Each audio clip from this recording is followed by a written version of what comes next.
Hola y bienvenidos al Picalibro. Hoy, cumpliendo con esos videos que he prometido y que he tenido un poco abandonados, voy a tratar de responder por qué el decir los impuestos son robo no se acerca tanto a Milei, como pues muchos divulgadores hoy libertarios y liberales quieren decir, sino que se acerca más al marxismo y al anarquismo y se alejan bastante del liberalismo. Ya lo voy a explicar. En este video voy a demostrar por qué Marx dijo esta frase, en qué contexto. Segundo, que esto no se sostiene con lógica. Si tú crees que los impuestos son robos, todos los conceptos, incluyendo la propiedad, se caen como un castillo de naipes. Y tercero, y más importante, voy a demostrar, citando a liberales, no solamente clásicos, sino contemporáneos, que es realmente totalmente fuera de la mentalidad liberal pensar que los impuestos son robos. Esto es relativo a los anarquistas. A los libertarios anarcocapitalistas es posible, pero a los liberales o a los liberales clásicos ni siquiera en chiste. Ahora bien, ¿por qué Marx dijo esto? Por consiguiente, desde la fecha quedan abolidos los impuestos. El pago de impuestos es un acto de alta traición. Negarse a pagarlos es el primer deber del ciudadano. Esto lo escribió Carlos Marx el 16 de noviembre de 1848. Lo dijo en el contexto de lo que se podría llamar una especie de desconocimiento del órgano, es decir, del Estado, del gobierno, en su momento. No voy a meterme mucho en la profundidad del tema porque es un tema político alemán, pero sí me interesa mucho el concepto que esto lo hizo Marx copiándose de una rebelión fiscal que se dio en 1773 y que fue el inicio pues, de lo que posteriormente fue la independencia norteamericana. Y no es otra cosa que lo que se llamó el motín del té, en la cual el Reino Unido le trató de imponer a la colonia o a las 13 colonias que estaban en América, pues una especie de impuestos y monopolio, lo que excluía a los norteamericanos de poder comercializar pues el té. Y esto pues causó una reacción bastante vigorosa y que terminó pues con la independencia de los Estados Unidos. En esa hipótesis estamos hablando de casos muy concretos políticos, en donde una de las brazos de lucha política será el desconocimiento del órgano y por eso el desconocimiento que pueda este órgano, este gobierno o este reino hacer y cobrar impuestos. Ese es el concepto. Te desconozco como gobierno, por ende tus impuestos no me obligan. Eso es delito en casi todos los países, así que hay que tener mucho cuidado cuando uno dice voy a hacer una rebelión fiscal porque estoy diciendo voy a violar las leyes y posiblemente tenga sanciones pecuniarias pues fuertes. El segundo punto tiene que ver con la visión anarquista y aquí va, por supuesto, con uno de los anarquistas más citados aquí en YouTube. También está el rayo anarquista de Lysander Spooner que me dice, si los impuestos sin consentimiento no son en robo, entonces cualquier banda de ladrones solo tiene que declararse a sí misma como un gobierno y todos sus robos serían legalizados. Es el rayo anarquista. Esta es una de las más comunes de los alegatos y en el que más me voy a enfocar. Javier Milei. El Estado es un ente ladrón que te roba vía los impuestos. Para darle a algo, a alguien, le tiene que sacar a otro primero. Explico la lógica. ¿El impuesto es robo? No. ¿Pero tú lo pagas porque quieres? No. ¿Y si no pagas vas preso? Sí. Entonces, siguiendo la lógica de Spooner y de los anarquistas, y que por cierto utilizan muchos liberales confundidos o libertarios, dirán, entonces robo porque se basa en el uso de la violencia en caso de incumplimiento. Pero no se dan cuenta que ese mismo razonamiento se puede aplicar a cualquier ley, pero vamos a ver. Me dice Pierre-Joseph Proudhon que es la propiedad, y me dice, la propiedad es robo. Decir que los impuestos es robo es el equivalente a decir la propiedad es robo. Y aquí me dice, por supuesto, voy a citar a este autor y luego lo vamos a hacer en un razonamiento. La posesión individual es la condición de la vida social. 5.000 años de propiedad lo demuestran. La propiedad es el sidio de la sociedad. La posesión es de derecho. La propiedad es contra el derecho. Suprimid la propiedad conservando la posesión y con esta sola modificación habréis cambiado por completo las leyes, el gobierno, la economía, las instituciones. Habréis eliminado el mal de la tierra. Aquí le coloco un ejemplo. Esto sería propiedad ajena. Si ustedes ven, no tiene ninguna posesión. Es decir, nadie está haciendo un derecho pues, de uso de esa moto. Entonces vamos a el concepto de la propiedad robo. Y me decimos, ¿la propiedad es robo? No. ¿Acaso tú respetas la propiedad del otro porque quieres? No. Si te llevas esa bonita moto que es propiedad de otro, que está sola en la calle, vas preso. Sí.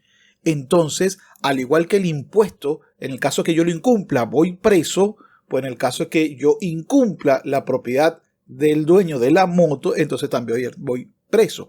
Por consiguiente, entonces, la propiedad es robo porque se basa en el uso de la violencia en caso de incumplimiento. Hay que tener mucho cuidado con esta línea en la que la gente cree que está siendo liberal y está siendo anarquista, más parecido al marxismo. Me dice Marx en el volumen 3 del Capital lo siguiente. Todo el proceso, pues, parece suponer una acumulación originaria previa a la acumulación capitalista, como lo llama Adam Smith. Una acumulación que no es el resultado del modo de producción capitalista, sino su punto de partida. Esta acumulación originaria desempeña en la economía política aproximadamente el mismo papel que el pecado original de la teología. Adán mordió la manzana y con ello el pecado se posesionó del género humano. Se nos explica su origen contándolo como una anécdota del pasado. En tiempos muy remotos había por un lado una élite diligente y por el otro una pandilla de vagos y holgazanes. Ocurrió así que los primeros acumularon riqueza y los últimos terminaron por no tener nada que vender excepto su pellejo. Y de este pecado original arranca la pobreza de la gran masa, que aún hoy, pese a todo su trabajo, no tiene nada que vender salvo sus propias personas, y la riqueza de unos pocos, que crece continuamente aunque sus poseedores hayan dejado de trabajar hace mucho tiempo. Pero no bien entra en juego la cuestión de la propiedad, se convierte en deber sagrado sostener que el punto de vista de la cartilla infantil es el único válido para todos los niveles de edad y grado de desarrollo. En la historia real, el gran papel lo desempeñan, como es sabido, la conquista, el sojuzgamiento, el obsidio, motivado por el robo. En una palabra, la violencia. En la economía política tan apacible de tiempos inmemoriales ha imperado el idilio.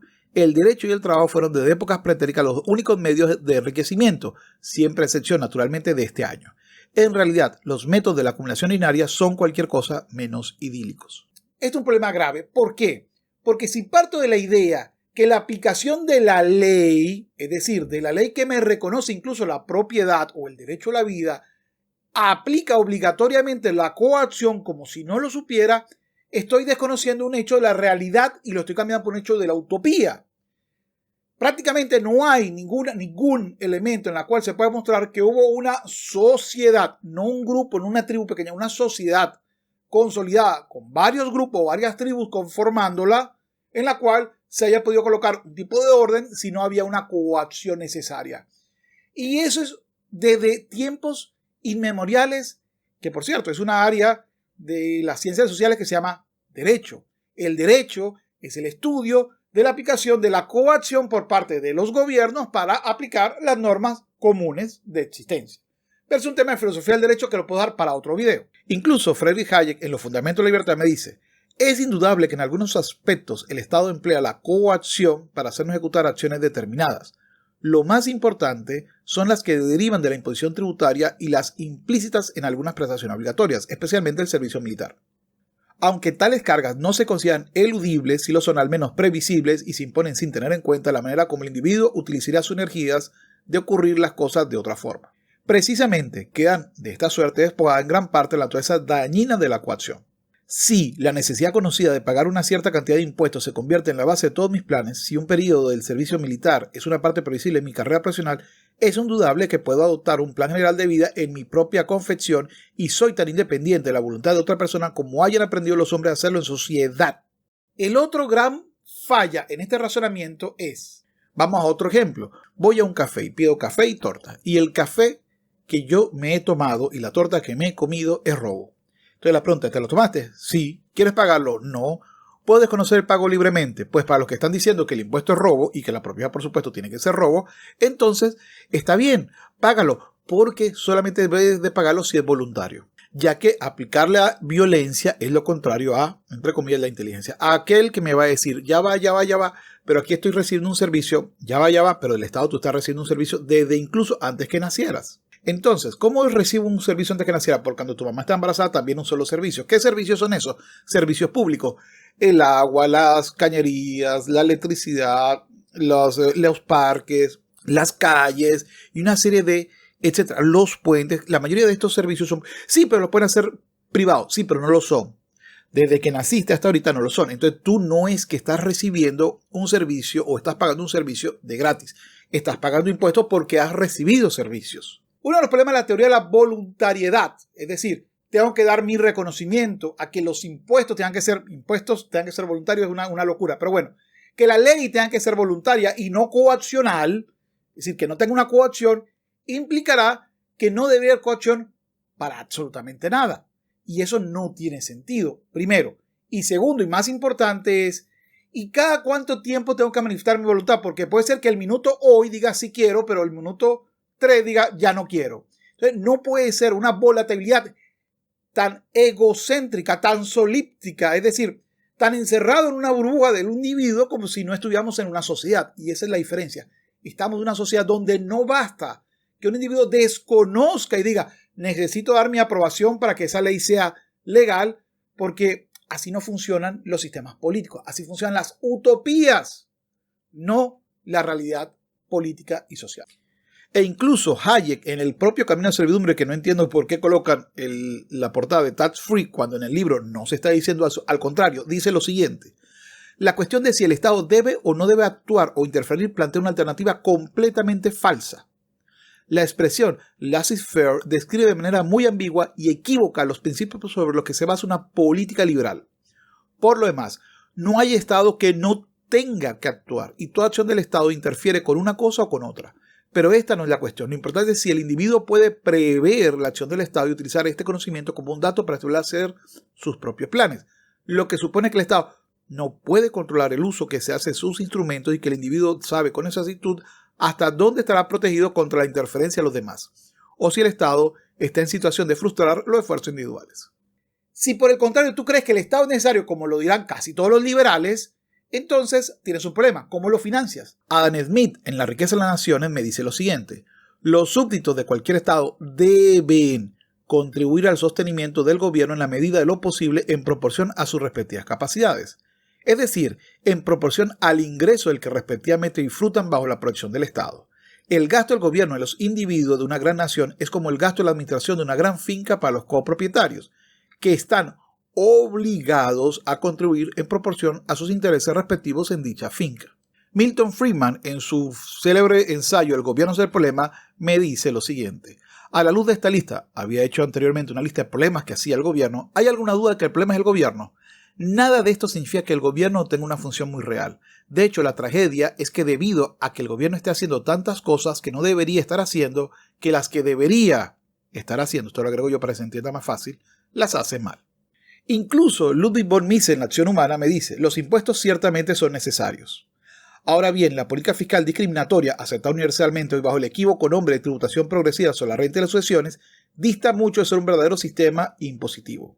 Si crees que el impuesto no es necesario, que el impuesto no debe hacerse porque es un robo, pues, ¿cómo sería entonces el sostenimiento del gobierno? Tendría que ser propietario o incluso competidor contra los privados, lo que ya per se es un oxímoron bastante complicado. Sobre todo si crees en el libre mercado. El Estado no debería competir con los privados en el libre mercado, porque el Estado tiene las cartas a su favor, la ley y la posibilidad de aplicar la coacción. Bueno, ¿qué piensas tú? ¿Realmente los impuestos son un robo? ¿O aquí lo que estamos hablando es en el mal uso de los impuestos? Los impuestos per se no pueden ser un robo.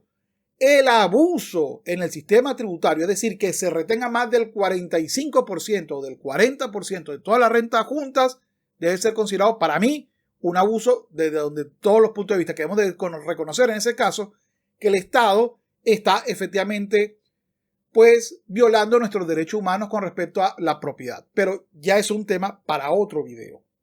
Los impuestos como institución no son robos. El uso que se le da es una malversación de fondos, que tampoco es un robo. En donde sí creo que podemos coincidir mucho es que en el Estado tiene que estar limitado en su capacidad de cobrar impuestos y de retener las propiedades de las personas que hacen vida dentro de sus territorios. En la política social de la Iglesia, me dice en la encíclica Rerum Novarum del Papa León XIII, sin embargo, estas ventajas no podrán obtenerse sino con la condición de que la propiedad privada no se vea absorbida por la dureza de los tributos e impuestos. El derecho de poseer bienes en privado no ha sido dado por la ley, sino por la naturaleza, y por lo tanto la autoridad pública no puede abolirlo, sino solamente moderar su uso y compaginarlo con el bien común. Procedería por consiguiente de una manera injusta e inhumana si exigiera que los bienes privados más de lo que es justo bajo razón de tributos. Bueno, es todo por hoy. Muchísimas gracias a los Patreon que financian y que soportan este canal con sus apoyos económicos. Aquí va. Humberto On, David Garay, José Flores, Néstor Magnaut, Eva García Franco, Miguel de la Rosa, Joaquín López, Marvin Jarquín, Manuel Pérez, Jorge Guerra, El Perro de Diógenes, Humberto Ávila, Rocío Cori, Leopoldo Hernández, Luis Vargas, A.I., Alet, Abratzagorus, Guillaume Pradrón, Tony Macías, Hot Frigo, Marcos, Alfonso, Cris Balco, Lula, Harry Wong, Jaime Almenares, Miguel Morales, Alberto Rojas, Gonzalo Alsina, Juan Arosemena, Eduard Soto, Mariano Sibila, Ernesto Pablo, Justin Hidalgo, Rafael Romero, César Alvial, Derliana Javier, Sebastián Marín y Miuras 92025. Muchísimas gracias por el apoyo al canal. Bueno, es todo por hoy. ¿Tú qué piensas? ¿Los impuestos son robos? Los impuestos no son robos, pero están mal administrados. Los impuestos no son robos, pero tienen que tener un límite. Después de ese límite sí debe entenderse como un robo efectivamente. ¿O cómo lo hacemos? Yo creo que después de un límite deberíamos de hablar de que efectivamente estábamos hablando de una confiscación. Y por cierto, uno de los principios bases del derecho fiscal mundial es la no confiscatoriedad de los impuestos. Aunque los gobiernos, por supuesto, eso le hacen así a ese principio. Y creo que es porque los ciudadanos no hemos aprendido a colocar ese como uno de los elementos limitantes del gobierno más claro. Que no debe pasarte de un tope de impuestos. Ese creo que debe ser la lucha por la cual deberíamos de todos los que de alguna otra manera apoyamos libre mercado estar peleando. Estado, sé más pequeño y por ende tienes que cobrar menos impuestos. Es todo por hoy. Ahora sí, me despido no sin antes invitarte a que me sigas en mis canales secundarios, el Picalibro Live y Capitán Cultura. Igualmente te invito, ya YouTube está colocando aquí 2 videos para que veas otras cosas que se han hecho en este canal. Y bueno, muchísimas gracias por haber pasado por acá. Si no te has suscrito, suscríbete, comenta, que pues al algoritmo le encanta ese tipo de manifestaciones. Y bueno, es todo por hoy. No dejes que otro piense por ti. Sapere aude y menos Estado y menos impuestos son necesarios. Hasta luego.